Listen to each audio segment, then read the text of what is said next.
Hola, somos Fernanda y Godos del equipo de adjudicación. Este es el briefing de la ronda ambiental, la ronda 3 del día 1 del TOEIC. Ahora, primero, hablemos sobre proposición y el mercado obligatorio de bonos de carbonos. El primer punto importante a analizar es la parte del InfoSlide que habla sobre el valor de los bonos siendo determinado por el mercado. Esto tiene dos efectos importantes sobre la moción. Número uno, esto implica que las empresas medianas y pequeñas que normalmente contaminan menos de la cuota asignada por el Estado van a tener bonos para vender y eso les permite crecer.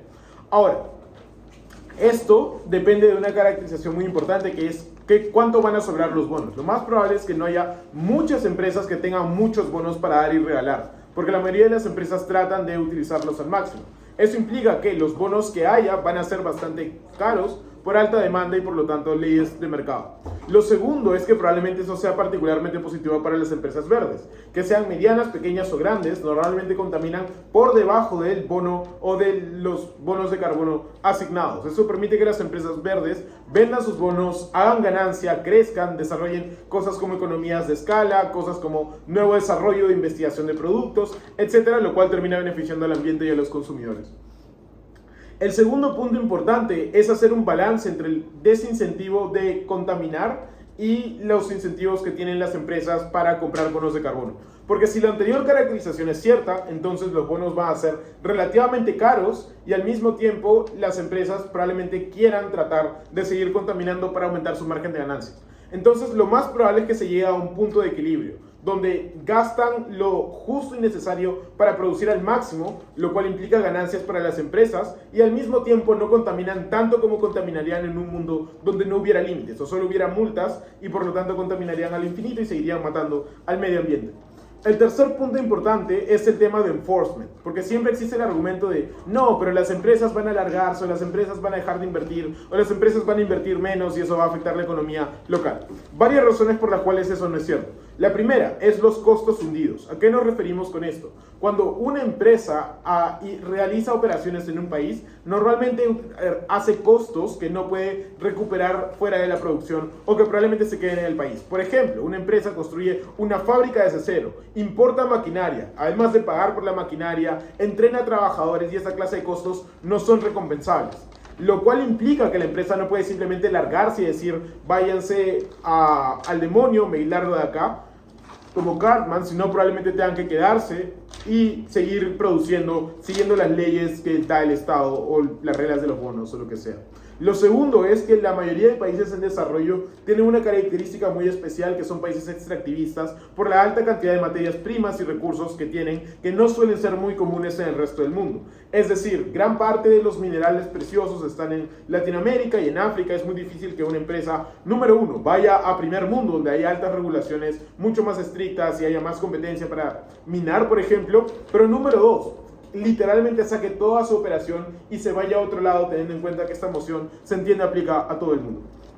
Lo tercero es explicar cómo las comunidades sí tienen capacidad de reclamo, porque probablemente oposición diga como solo en el lado de oposición tenemos la capacidad de ayudar directamente a las personas afectadas por el medio ambiente. Eso no es completamente cierto y hay varios casos que respaldan esta idea. Los más populares acá en Perú son Bagua y Las Bambas, donde las propias comunidades ante crisis ambientales directamente detuvieron las operaciones de las empresas, cerraron las carreteras, causaron revuelo en la comunidad internacional al punto de que el caso de Bagua se hizo famoso en todo el mundo, ¿verdad? Eso implica que las comunidades tienen cierta capacidad de autodefensa y autorregulación de sus propios intereses, lo cual es un mecanismo crucial para que el beneficio de apoyarlas no sea exclusivo de las oposiciones. El siguiente punto importante es el tema de cómo va a funcionar la asignación de cuotas, porque siempre existe el argumento de oposición de el Estado probablemente se coluda con las empresas, les dé más cuotas de las que necesitan y cosas por el estilo. Varias razones para creer que esto no va a ser así y probablemente la asignación sea razonable o sea justa. Número uno, presión social. A las personas directamente les importa la cantidad de contaminación y daño que hacen las empresas sobre su vida. Es decir, mientras más contamina la empresa, peor va a estar tu ciudad, más smog va a haber, más daño le puede hacer a tus pulmones, etc. Por eso las personas tienen un interés directo y personal en regular y fiscalizar al Estado y presionarlo si es que ve irregularidades ahí.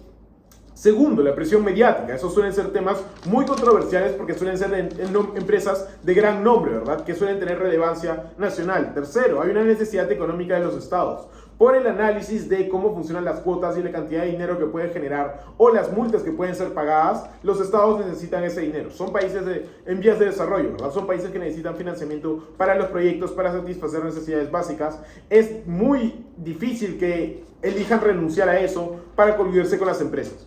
Además de eso, siguen teniendo cierto nivel de dependencia de que las empresas paguen sus taxes para poder funcionar. No pueden simplemente quitarles todo y esperar que todo salga bien. Y por último, además, esto genera un incentivo político a que hagan obras, ¿verdad? Porque ahora el Estado no puede como solamente legitimarse a través de la limitación de cuotas, sino también tiene que empezar a obrar por su propia cuenta. El siguiente punto es mitigar el tema de evasión de impuestos.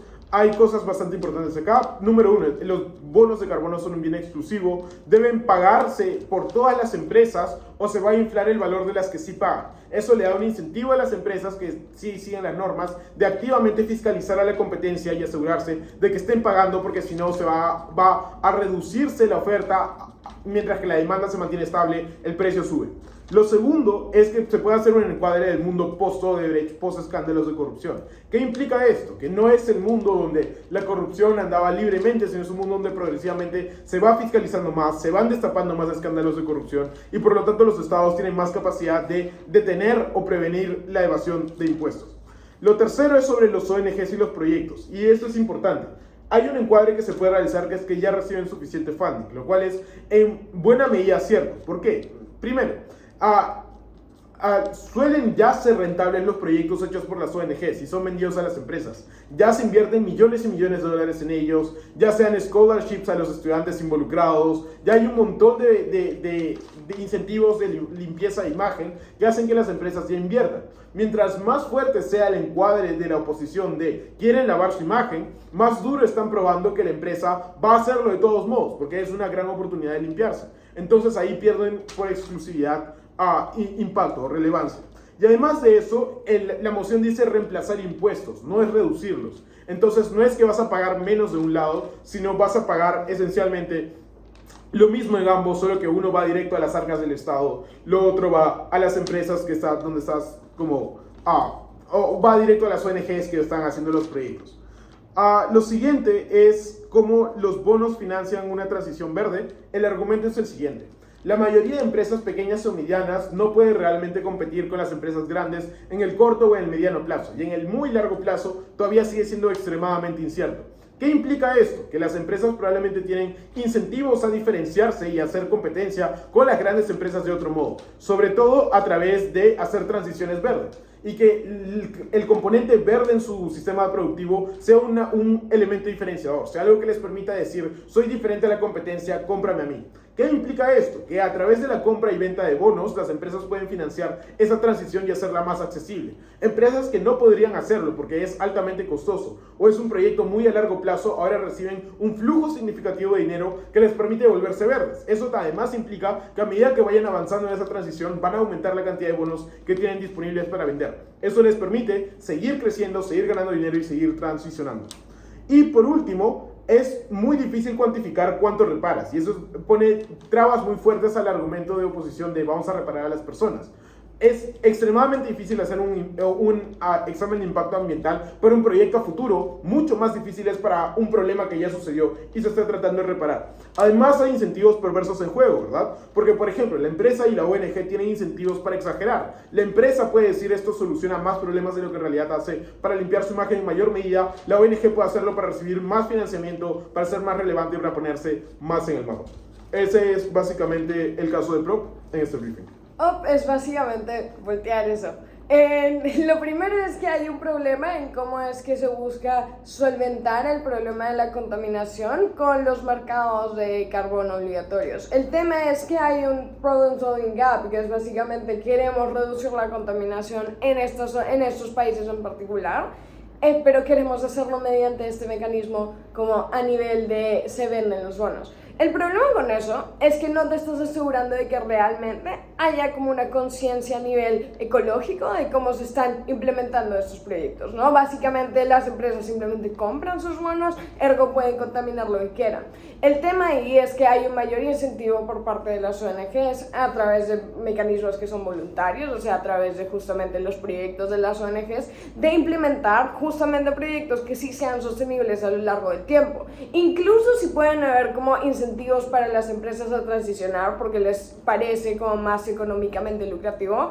Uno, depende de cómo esté el mercado, como en ese momento de tecnología verde, que no necesariamente es algo a lo que pueden acceder como las empresas medianas y pequeñas en países en vías de desarrollo.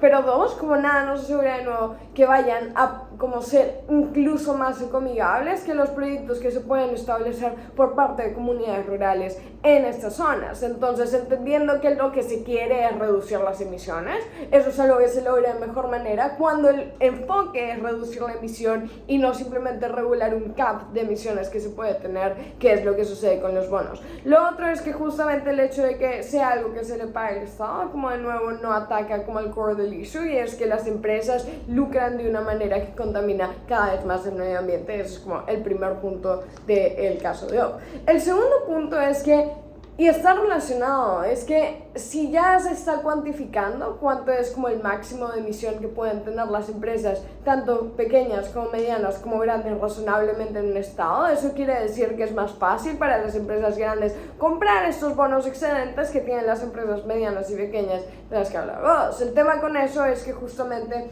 como pueden comprar este excedente, hay una mayor legitimidad de estas empresas para simplemente contaminar lo más posible sin tener las penas como de haber contaminado, ¿no? Entonces, en un mundo en el que sí se puede como dar esto, se entiende que es legítimo que se contamine hasta ese punto en particular. En un mundo como el actual, en el que sí hay como cierta conciencia de que, o sea, no puedo verme tan mal ante la comunidad internacional, en especial si soy una empresa grande, o sea, a la que le invierten agentes extranjeros, entonces hay mayores incentivos para cuidar el cuánto estoy contaminando cuando no me dan como un parámetro de dónde me estoy manteniendo dentro de como la línea amigable del Estado. Entonces, de nuevo, ahí simplemente se está incentivando a las empresas grandes a poder aprovecharse de ese sistema para contaminar lo más posible y generar, o sea, como hasta peores impactos de los que hubieran generado en un mundo en el que simplemente no existen bonos de carbono. Entonces, cuando se aplican en este tipo de países en vías de desarrollo,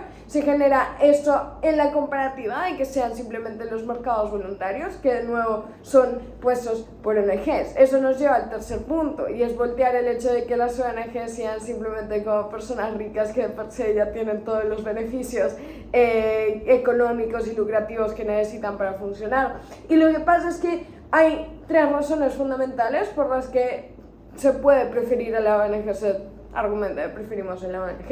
La primera es que la ONG tiene una mayor legitimidad de acción dentro del marco en el que está trabajando en los países en vías de desarrollo. Estamos hablando de las comunidades que son afectadas por los impactos ambientales, es decir, no estamos hablando de las grandes metrópolis que hay en los países en vías de desarrollo, estamos hablando de las zonas rurales, estamos hablando de las zonas cuyas actividades sean directamente perjudicadas. En ese sentido, tienen como una mejor llegada hacia esas comunidades que ya tienen una desconfianza muy grande hacia el Estado. El hecho de que tengan esa llegada implica que también tienen una mejor capacidad de diagnóstico de cuál es como el impacto ambiental que se está teniendo realmente en esa zona, porque como una caracterización que debe haber salido en todas las oposiciones es que el Estado es en gran medida ineficiente para el diagnóstico de problemas medioambientales. Incluso si se quiere como evitar situaciones como la de Bagua, siguen habiendo protestas cada 2 por 3 porque el Estado simplemente es incompetente en sus como diagnósticos, en sus informes de impacto medioambiental y en sus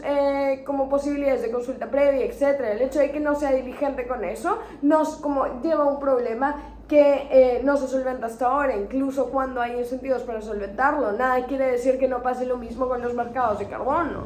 Entonces, o sea, con los mercados obligatorios de carbono, con los bonos de carbono. Entonces, en ese sentido existe una mejor legitimidad y una mejor idea de las ONG, pero aparte de eso, también hay como una mayor posibilidad de funding para ONGs que son pequeñas y que son locales, que incluyen justamente las personas de estas comunidades, que incluyen los proyectos sostenibles que tienen las personas de estas comunidades. Por ejemplo, la transición como de vuelta a esquemas de agricultura que son o sea, trascendentales, ¿no? Como que son agricultura incaica, que todavía sigue siendo extremadamente eficiente, pero que no está industrializada, evidentemente. Entonces, ese tipo de proyectos se desarrollan a la larga con un impacto positivo en la huella de carbono, es decir, literalmente con la plantación de ciertos cultivos se reduce el impacto ambiental que puede generar otros. Que pueden generar otros proyectos. En ese sentido existe como un incentivo también para ayudar a estas ONGs cuando tenemos los mercados voluntarios. Cuando es que tenemos como mayor ayuda a estos mercados voluntarios, también hay más posibilidad de que estas ONGs, que son las pequeñas que de por sí no reciben el funding de las empresas en como un status quo promedio en la generalidad, como si llegan a tener acceso a esto, entonces comparativamente están mejor. Y ahí es donde no se cumple que son solo como las ONGs de las personas ricas.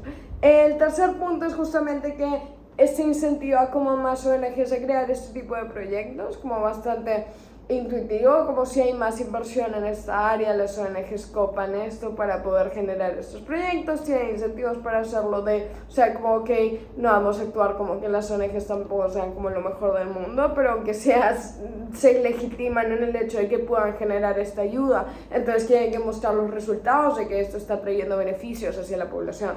Esos son los puntos de por qué es que las ONG son mejores que el Estado para lidiar con esto. Pero aparte hay un tema y es el incentivo del Estado para aplicar distintos tipos de políticas. Y el problema es que con los límites que se imponen en el gobierno, el Estado ya está generando como un límite de cuánto puedes contaminar. En ese sentido, como ya es una política verde, de como hasta este punto puedes contaminar, yo ya estoy haciendo mi parte, si tú te pasas o como lo que sea, te multo, pero ya, o sea, hasta ahí llega mi acción, ¿no? El problema con eso es que, de nuevo, si no va, o sea, como si ya hemos visto que ni siquiera hay como un adecuado manejo de los estudios medioambientales, etc., lo que sucede en el mundo de gobierno es que hay una mayor capacidad de lavarse las manos. En el mundo de oposición, cuando son las ONGs las que hacen esto, existen mayores mecanismos para presionar al Estado con que no está haciendo lo suficiente en materia medioambiental, ¿no? Eso quiere decir que es más fácil lograr cosas como que se apoyen distintos estudios medioambientales, ¿no? O sea, estamos hablando de industrias en países en vías de desarrollo como la minería, que no necesariamente la huella de carbono es la única manera en la que se puede cuantificar el impacto medioambiental. Estamos hablando de industrias que tienen impactos en la calidad de agua, en la calidad de suelo, que después impactan en las actividades económicas de las comunidades rurales. Entonces, el hecho de que haya una mayor posibilidad de presionar para que el Estado sí ejerza este tipo de estudios, que son estudios uno, más difíciles de hacer, pero dos, o sea, que sí requieren una mayor intervención constante por parte de un Estado, o sea, presencia a mayor plazo que lo que hace una ONG en la actualidad. Eso quiere decir que sí es necesario que se ejerzan esos mecanismos de presión para que el Estado entre en estas zonas, que son zonas que per se como no están lo suficientemente copadas por el Estado a nivel de instituciones. El segundo punto es como el hecho de que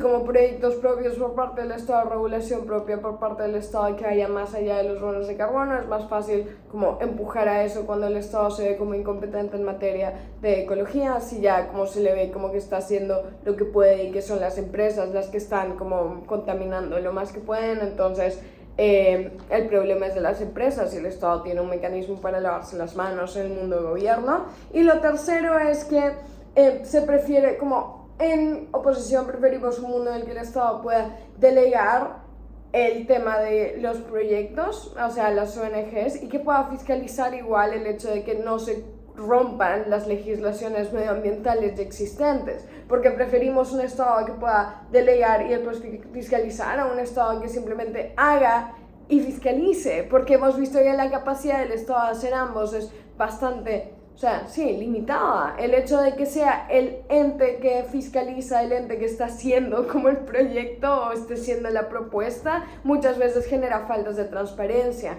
Entonces, en ese sentido, se prefiere que haya como un doble chequeo de qué es lo que se está haciendo con los recursos, donde se está invirtiendo a nivel de tecnología verde, donde se está invirtiendo a nivel de la solventación de los problemas que trae el impacto ambiental de las actividades extractivas de los países en vías de desarrollo. El siguiente punto, quinto punto, es sobre cómo se prefiere, cómo las empresas per se prefieren el financiar proyectos y verse mejor con la financiación de proyectos que simplemente el cumplir una labor de como pagar impuestos, porque si estás pagando un bono, o sea, no es un impuesto, pero si estás pagando un bono es porque es algo que es obligado por el Estado, incluso si es que estás como, y todo el mundo sabe que estás pagando en los proyectos o invirtiendo en los proyectos lo que no estás pagando de impuestos, igual hay comparativamente una mejor imagen en el momento en el que estás pagando para que se haga algo bonito por el medio ambiente. En ese sentido, las empresas sí tienen mayores incentivos para portarse un poco mejor cuando saben que esto es algo que están usando para lavar su imagen. En un mundo en el que no es un mundo en el que tenemos a las empresas como en una postura más cínica, que es la postura de compro los bonos y contamino porque eso es lo que me genera más rédito. En el momento en el que impacta mi imagen porque ya no es algo que es visto como legítimo, es en el momento en el que prefiero como guardar mi instancia como de este tipo de acciones y simplemente invertir con el incentivo de lavar mi imagen. Es un incentivo que sabemos que igual existe en ambos mundos, pero es un incentivo que funciona mejor en el momento en el que no es algo que sea obligatorio. El sexto punto es que el Estado, o sea, usa el dinero para cosas, el dinero que recibe de los bonos obligatorios para cosas básicas y no para la reparación de las comunidades que se están viendo afectadas. Acá es donde se argumenta que oposición sí puede garantizar una reparación hacia las personas que se están viendo más afectadas bajo los mecanismos ya presentados, porque es que las ONGs tienen también mejor capacidad de diagnóstico en esta zona. Y lo que pasa es que en el mundo de gobierno, básicamente el Estado como simplemente puede utilizar este dinero para, o sea, de nuevo, tiene como cosas que les importan más que el medio ambiente y es dinero que están entrando a sus arcas y que no se ha comprometido a como usarlo en nada en particular. Eso quiere decir que puede utilizarlo buenamente para poner bonos en una época de crisis económica, etc. En cambio, en el caso de los mercados voluntarios mercados voluntarios de carbono, como si hay necesariamente como un result que tienen que mostrar las ONGs para decir que el proyecto fue exitoso y que sí se resarció X cantidad de como centímetros cúbicos de CO2. Entonces, en ese sentido, tiene que haber resultados, mientras que en el lado del Estado pueden desviar los fondos para otras cosas que también son importantes, pero que deberían de conseguir los fondos de otras maneras. Si el punto de esta medida es el medio ambiente, entonces se consigue mejor cuando hay una reparación directa hacia las comunidades. El siguiente punto es básicamente extensión de eso, el dinero va directo como al problema y no pasa por toda esta serie de intermediarios en los que se puede ver perdido hasta... Sí, se puede ver en cierto modo perdido, pero incluso si no, que puede verse menos transparente el proceso de financiación, porque tenemos problemas como la corrupción, que el Estado puede utilizar ese dinero para otras cosas, pero lo otro es que el Estado puede pactar el hecho de que como simplemente esa empresa le vamos a como sobrevaluar el bono y ya. Incluso si no va a pasar en la mayoría de los casos, eso no quita que no pueda pasar en algunos casos, y en los casos en los que sí pasa genera impactos como sumamente negativos, como el hecho de que de nuevo se inflen los precios de los bonos. Eso quiere decir que, o sea, de nuevo tienes un problema con cómo reaccionan las empresas ante esto, o por el contrario se devalúan el precio de los bonos porque se le está dando más bonos a una empresa. Eso quiere decir que es más fácil comprar bonos y contaminar. Entonces, de nuevo, es un mecanismo, o sea, como es un intermediario que quitamos con los mercados voluntarios, porque ya no es el Estado el que está haciendo esto. El segundo es como el punto del manejo de fondo. nada asegura que el gobierno vaya a invertir los fondos que está recaudando en el bienestar de las comunidades que ya están siendo como y han sido victimizadas y revictimizadas constantemente por las empresas que invaden como sus territorios, contaminan su agua, contaminan su tierra y no les permiten desarrollarse. Y lo último es cómo es que puede impactar en la economía el hecho de que haya esta inyección de dinero, o sea, como de un bono creado por el Estado y cómo se reacomoda a nivel de, o sea, esta es la inversión del país, este es el PBI, o sea, de nuevo, el Estado está teniendo una fuerte inyección de capital que no tiene un destino predeterminado. Eso quiere decir que el cómo le inyecten su capital es un poco su decisión. Los congresos son los que como aprueban el presupuesto de aprueban el presupuesto de los gobiernos. Eso quiere decir que se haga con ese dinero es algo que es muy poco claro. Por eso es que se prefiere que simplemente funcione los voluntariados, que son parte pues, del mercado sin la intervención estatal. Lo último es que se puede hacer el weighing de por qué es que se prefiere la reparación directa a las comunidades por sobre una cantidad de contaminación que no es ni siquiera cuantificable en el largo plazo, porque incluso si yo sé cuántos va a contaminar como una minera en los siguientes 2 años, eso depende de que uno funcione exactamente como lo está haciendo ahora, que no, eso es algo que de hecho es muy cambiable. Las empresas usualmente cuando se comprometen a sus acuerdos como de consulta previa y se comprometen a cierta cantidad de impacto ambiental, lo que hacen es que después de 2 años como lo suben y la capacidad de las comunidades de identificar eso y poder reclamar es mucho menor. Entonces eso es un problema grande, como que existe por ejemplo en el poder prever cuánto está contaminando una empresa, cuánto va a contaminar una empresa y en ese sentido cuánto es lo que tiene bono de carbono, ¿no? Bajo las capacidades que tienen de producción. En mi mundo, en el de mercados voluntarios, entonces tenemos como una reparación que es mucho más certera porque sabemos cuánto ha afectado a las comunidades. Es algo tangible en las mismas comunidades, el hecho de que ya no se pueda plantar cierta tierra, el hecho de que la producción haya disminuido de 20.000 hectáreas a 5.000 hectáreas implica como literalmente una disminución matemática. Entonces se puede realmente cuantificar cuál es el impacto. Sure, no es fácil, pero tampoco es fácil cuantificar cuánto es que se contaminaría a un largo plazo que no tenemos como el fin de ese largo plazo. Entonces preferimos al final reparar y resarcir a las comunidades directamente que son las afectadas en los países en vías de desarrollo con este tipo de actividades extractivas. Y ese es básicamente el bueno. Sí. Listo. Gracias. Buena suerte en el torneo. Te lo vemos. Suerte.